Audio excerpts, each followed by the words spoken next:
പശ്ചിമ ബംഗാളിൽ നിന്ന് വരുന്ന ഒരു വാർത്ത രാജ്യത്തെ തെരഞ്ഞെടുപ്പ് പ്രക്രിയയെയും ജനാധിപത്യത്തെയും എത്രത്തോളം അട്ടിമറിക്കപ്പെട്ടു എന്നതിൻ്റെ ഏറ്റവും ഒടുവിലത്തെ ഉദാഹരണമായി മാറുകയാണ്. ഇപ്പോൾ 2026 ഏപ്രിലിൽ പശ്ചിമ ബംഗാളിൽ തെരഞ്ഞെടുപ്പ് നടക്കുന്നു. ആ തെരഞ്ഞെടുപ്പ് നടക്കുന്നതിൻ്റെ തൊട്ടു മുൻപാണ് SIRലൂടെ ലക്ഷക്കണക്കിന് ആളുകളുടെ പേരുകൾ ഈ വോട്ടർ പട്ടികയിൽ നിന്ന് വെട്ടിമാറ്റിയത്. തെരഞ്ഞെടുപ്പ് കഴിഞ്ഞു, BJP അധികാരത്തിൽ വന്നു, ഗവൺമെൻറ് രൂപീകരിച്ചു. 3 മാസങ്ങൾക്കിപ്പുറം പിന്നിടുമ്പോൾ ഈ വോട്ടർ പട്ടികയിൽ നിന്ന് പേര് മാറ്റപ്പെട്ട ആളുകൾ നൽകിയ പരാതികളും അപ്പീലുകളും അവർ സമർപ്പിച്ച രേഖകളുടെയൊക്കെ അടിസ്ഥാനത്തിൽ വെട്ടിമാറ്റപ്പെട്ട ആളുകളിൽ നിന്ന് ലക്ഷക്കണക്കിന് ആളുകളുടെ വോട്ടവകാശം തിരികെ നൽകിയിരിക്കുന്നു തെരഞ്ഞെടുപ്പ് കമ്മീഷൻ. എന്ന് പറഞ്ഞാൽ ഇലക്ഷന് തൊട്ടു മുൻപ് പേരുകൾ വെട്ടിമാറ്റി, അവർക്ക് വോട്ടില്ല എന്ന് പറഞ്ഞു. തെരഞ്ഞെടുപ്പ് കഴിഞ്ഞു, റിസൾട്ട് വന്നു, അധികാരത്തിലേറിയതിന് തൊട്ടു പിന്നാലെ ഈ വെട്ടിമാറ്റപ്പെട്ട ആളുകളുടെ വോട്ടുകൾ തിരികെ നൽകുന്നു. എന്നാൽ ഈ വെട്ടിമാറ്റപ്പെട്ട് ഇപ്പം തിരികെ കിട്ടിയ വോട്ടുകൾ അവർക്ക് ചെയ്യാൻ കഴിയുമോ? കഴിയില്ല. രണ്ടാമതൊരു ഇലക്ഷൻ നടത്തുമോ? നടത്തില്ല. പിന്നെ എന്തിനാണ് അവർക്ക് വോട്ട് തിരികെ കിട്ടിയത്? ഒന്നാമത്തെ കാര്യം. രണ്ടാമത്തെ കാര്യം, അടിസ്ഥാനത്തിലാണ് ഇവരുടെ പേരുകൾ വെട്ടിമാറ്റിയത്? അതും നിങ്ങൾ ആലോചിക്കണം. 10, 100, 1000, 10,000 അല്ല, ലക്ഷക്കണക്കിന് ആളുകൾക്കാണ് വോട്ടവകാശം തിരികെ നൽകിയിരിക്കുന്നത്. പ്രത്യേകം ശ്രദ്ധിക്കേണ്ടത്, ഈ 2026 നിയമസഭാ തെരഞ്ഞെടുപ്പിൽ പശ്ചിമ ബംഗാളിൽ വിജയിച്ച് കയറിയ BJPയുടെ സ്ഥാനാർത്ഥികൾ എന്ന് പറയുന്ന ആളുകളുടെയൊക്കെ ഭൂരിപക്ഷം എന്ന് പറയുന്നത് 1000, 2000 അതിനിടയിൽ വരുന്ന നമ്പറുകൾ ഒക്കെയാണ് മഹാഭൂരിപക്ഷം സ്ഥാനാർത്ഥികളുടെയും ഭൂരിപക്ഷം എന്ന് പറയുന്നത്. അങ്ങനെയുള്ളിടത്ത് ലക്ഷക്കണക്കിന് ആളുകൾക്ക് വോട്ടവകാശം തിരികെ കിട്ടുമ്പോൾ, ഇവരൊക്കെ വോട്ടവകാശം ഉള്ളവരാണെന്ന് ഇലക്ഷൻ കമ്മീഷൻ തന്നെ പറയുമ്പോൾ, അവരുടെ വോട്ടവകാശം തിരികെ കൊടുക്കുമ്പോൾ ഓഫ് കോഴ്സ് 1000 വോട്ടിന് വിജയിച്ചവൻ്റെ വിജയത്തിൽ ഈ ലക്ഷക്കണക്കിന് ആളുകളുടെ വോട്ട് വലിയ സ്വാധീനങ്ങൾ ഉണ്ടാക്കില്ലേ? 2000 വോട്ടിന് വിജയിച്ച സ്ഥാനാർത്ഥികളുടെ വിജയത്തിൽ ഈ ലക്ഷക്കണക്കിന് ആളുകളുടെ വോട്ട് സ്വാധീനമുണ്ടാക്കില്ലേ? അപ്പം അക്ഷരാർത്ഥത്തിൽ എന്താ ചെയ്തിരിക്കുന്നത് തങ്ങൾക്ക് ഇലക്ഷൻ വിജയിക്കാൻ വേണ്ടി തങ്ങൾക്ക് അനുകൂലമാകില്ല, ഇവരുടെ വോട്ടുകൾ ഒരിക്കലും തങ്ങൾക്ക് കിട്ടില്ല എന്ന് കണക്കാക്കിയ ആളുകളുടെ വോട്ടുകൾ വെട്ടിമാറ്റി തെരഞ്ഞെടുപ്പ് നടത്തി കഴിഞ്ഞപ്പോൾ ഇനി ഇതിൻ്റെ പേരിൽ ഒരു പ്രശ്നം ഉണ്ടാവാതിരിക്കാൻ വേണ്ടിയിട്ട്, ഇത് കോടതികളിലേക്കൊക്കെ എത്തിക്കഴിഞ്ഞാൽ വലിയ പ്രശ്നങ്ങൾ ഉണ്ടാകും. അപ്പോൾ അങ്ങനെ ഒരു പ്രശ്നം ഉണ്ടാവാതിരിക്കാൻ വേണ്ടിയിട്ട് എന്താക്കുന്നു?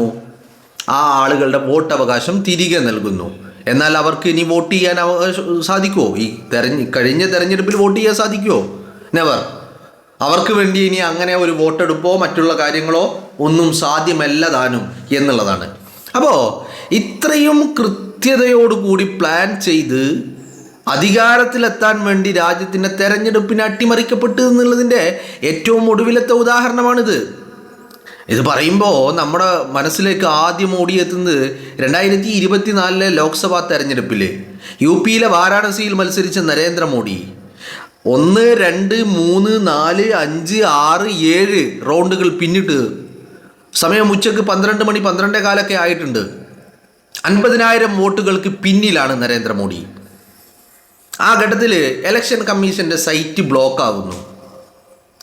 ഒരു 2-3 മണിക്കൂർ കഴിയുമ്പോൾ ആ സൈറ്റ് വീണ്ടും റീഓപ്പൺ ആകുന്നു.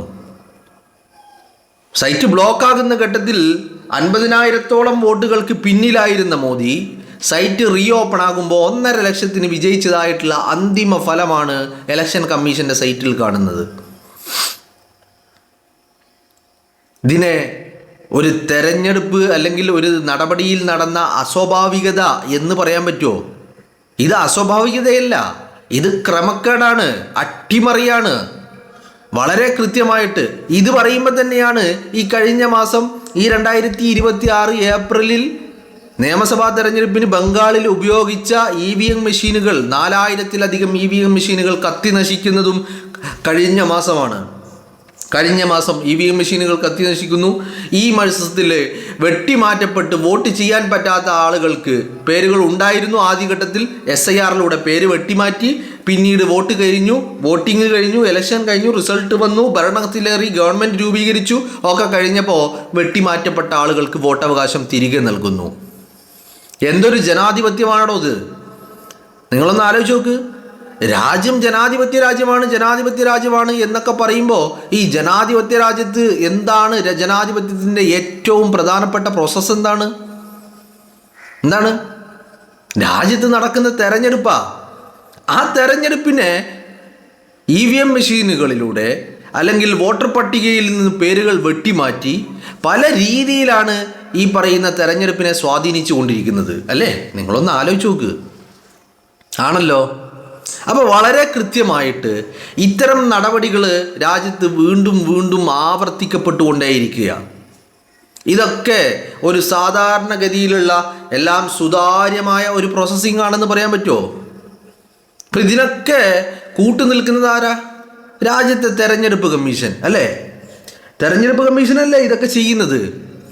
തെരഞ്ഞെടുപ്പ് കമ്മീഷൻ വളരെ സുതാര്യമായി പ്രവർത്തിക്കേണ്ട ഒരു സംവിധാനം, രാജ്യത്തിൻ്റെ സിസ്റ്റത്തിൻ്റെ ഒരു ഭാഗം, വളരെ കൃത്യമായി സുതാര്യതയോടുകൂടി പ്രവർത്തിക്കേണ്ട ഒരു സംവിധാനം അവർ തന്നെ രാജ്യത്തിൻ്റെ ജനാധിപത്യ പ്രക്രിയ അട്ടിമറിക്കാനുള്ള പണിയെടുക്കുന്നു. ഇത് പറയുമ്പോൾ തെരഞ്ഞെടുപ്പ് കമ്മീഷണറായിട്ടിരിക്കുന്ന വ്യക്തി ജ്ഞാനേഷ് കുമാർ, ഈ ജ്ഞാനേഷ് കുമാറിൻ്റെ പശ്ചാത്തലം ഒന്ന് പരിശോധിക്കുന്നത് നല്ലതാണ്.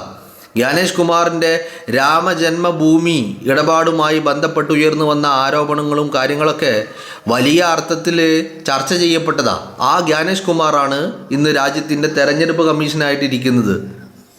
അപ്പോൾ നിങ്ങളൊന്ന് ആലോചിക്കണം, അത്തരമൊരു വ്യക്തി തെരഞ്ഞെടുപ്പ് കമ്മീഷണറായിട്ടിരിക്കുന്ന കാലം എങ്ങനെയാണ് രാജ്യത്ത് ഒരു സുതാര്യമായ തെരഞ്ഞെടുപ്പ് നടക്കുക? ആലോചിച്ചിട്ടുണ്ടോ? നിങ്ങൾ എപ്പോഴെങ്കിലും ആലോചിച്ചിട്ടുണ്ടോ? അപ്പോൾ ഇത്തരം ക്രമക്കേടുകൾ ആവർത്തിക്കപ്പെടുന്നു. രാജ്യത്തെ തെരഞ്ഞെടുപ്പ് പ്രക്രിയ അട്ടിമറിക്കപ്പെട്ടു എന്നുള്ളതിന് ഇനി എന്ത് തെളിവാണ് വേണ്ടേ? ഏതെങ്കിലും ഒരു ബൂത്തിലൊരു 10 വോട്ടർമാർ, അല്ലെങ്കിൽ ഏതെങ്കിലും ഒരു മണ്ഡലത്തിലൊരു 100 വോട്ടർമാർ, അല്ലെങ്കിൽ ഏതെങ്കിലും ഒരു ജില്ലയിൽ 1000 വോട്ടർമാർ, അങ്ങനെയൊന്നുമില്ലല്ലോ. ഒരു സംസ്ഥാനത്തെ ലക്ഷക്കണക്കിന് വോട്ടർമാരുടെ വോട്ടുകളാണ് വെട്ടിമാറ്റപ്പെട്ടു. അതിനുശേഷം അത് തിരിച്ചു നൽകുന്നത് ലക്ഷക്കണക്കിന് ആളുകൾക്കാണ്. അപ്പോൾ ഇവരുടെ പേരുകൾ വെട്ടിമാറ്റിയത് ഒരു രീതിയിലും അന്യായമായിട്ടാണ് എന്നുള്ള കാര്യത്തിൽ തർക്കമില്ലല്ലോ. ഇപ്പം തിരിച്ചു നൽകുന്നതും അതിലും അന്യായമുണ്ടെന്ന് പറയാൻ പറ്റുമോ? വെട്ടിമാറ്റിയത് അന്യായമായിട്ടാണ്, തിരിച്ചു നൽകുമ്പോൾ അത് കൃത്യമായി ന്യായം ഉള്ളത് കൊണ്ടാണ്, ഉറപ്പാണല്ലോ.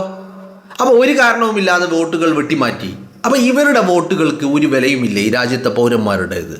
അവർ ഈ ജനാധിപത്യ പ്രക്രിയയിൽ അവർ ഭാഗമാകേണ്ടിയിരുന്നതല്ലേ? ഈ പറയുന്ന 1000-2000 വോട്ടുകൾക്ക് വിജയിച്ചു കയറിയ പല സ്ഥാനാർത്ഥികളും വിജയിച്ചു കയറിയ തെരഞ്ഞെടുപ്പിൽ ഈ ലക്ഷക്കണക്കിന് ആളുകളുടെ വോട്ടുകൾ ഒരു വലിയ ചലനം ആ റിസൾട്ടിൽ ഉണ്ടാക്കില്ലേ? അപ്പം യഥാർത്ഥത്തിൽ എന്താ വേണ്ടത്?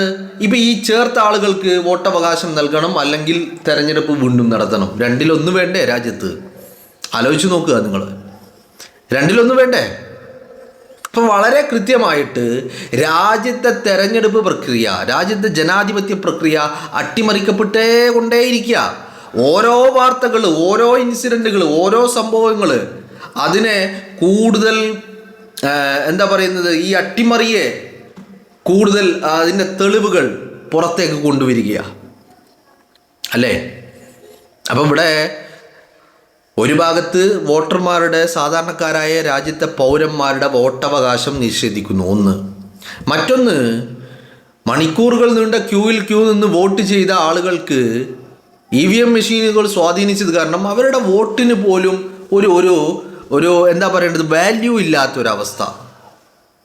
ഇതല്ലേ ഇപ്പോൾ രാജ്യത്ത് നടന്നുകൊണ്ടിരിക്കുന്നത്. അപ്പോൾ രാജ്യത്തെ ജനാധിപത്യ പ്രക്രിയ എന്നേ അട്ടിമറിക്കപ്പെട്ടു. അതേ ആളുകൾ, ഇപ്പം നിങ്ങൾ നോക്കൂ, ഇനി ഇതേ ആളുകൾ എന്താ 1 നേഷൻ 1 ഇലക്ഷൻ എന്ന് പറയുന്ന ഒരു ബില്ല് കൊണ്ടുവരാനുള്ള തയ്യാറെടുപ്പുകൾ നടത്തുകയാണ്. എന്തേ കാരണം? കാരണം എന്ന് പറയുന്നത് ഈ തെരഞ്ഞെടുപ്പ് അട്ടിമറിയിലൂടെ കൂടുതൽ കാലം രാജ്യത്തിൻ്റെ ഭരണത്തിലിരിക്കാൻ കഴിയില്ല എന്നുള്ള തിരിച്ചറിവാണ്. അധികാരം എന്നേക്കുമായി കാൽ കീഴിൽ നിർത്താൻ വേണ്ടിയിട്ട് അങ്ങനെ ഒരു ശ്രമത്തിലേക്ക് കൂടി രാജ്യത്തെ ഭരണകൂടം മാറുന്നതായിട്ടാണ് നമ്മൾ കാണേണ്ടത്.